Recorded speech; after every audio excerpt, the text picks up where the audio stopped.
They say respect is earned. But what happens when the man who's risked his life for this country is humiliated by the very people he protects? This isn't just another police stop. This is the story of a U.S. Army general, arrested, disrespected, and humiliated until one phone call to the Pentagon changes everything. It was supposed to be a quiet drive home after a long day. The streets were empty, the night air heavy with rain. Then came the flashing red and blue lights cutting through the fog. General Marcus Allen eased his car to the shoulder, his heartbeat calm, steady, like a man who's seen it all. After all, he'd faced ambushes overseas, lost friends in battle, and commanded soldiers through chaos. But nothing could prepare him for what was about to happen next. The patrol car stopped behind him, and a young officer stepped out. His tone was sharp, his movements aggressive. He barked, "Get out of the vehicle now!" The general frowned, but stayed calm. "Officer, may I ask what's going on?" The officer didn't answer. Instead, he grabbed Marcus by the arm and slammed him against the car. "Don't move, you're under arrest!" The general's military ID fell from his pocket. The name General Marcus Allen, U.S. Army, printed clearly. But the officer didn't care. To him, this wasn't a decorated war hero. This was just another black man on the side of the road.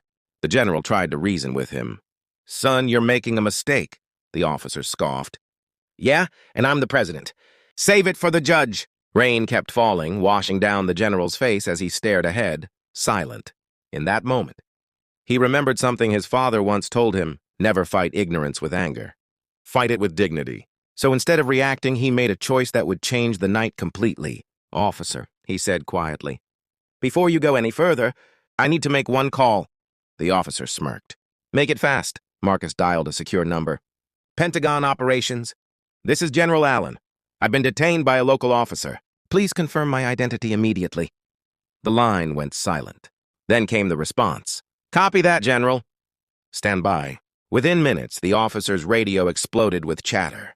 Dispatchers' voices filled the air, urgent, nervous. "All units, release the suspect immediately." "Repeat, release the suspect." The officer froze. "Release who?" "The man you just handcuffed. He's a U.S. Army general." His hands began to tremble as he looked at the man standing calmly before him. Moments later, his chief arrived, sweating under his hat. "Sir, I am so sorry." The general raised his hand. "No apologies. Just learn. Respect isn't about color, badge, or rank. It's about humanity." He straightened his uniform, nodded once, and walked away. The flashing lights dimmed behind him as silence took over. Because true power doesn't shout. It doesn't threaten. It stays calm, speaks truth, and makes one call that changes everything.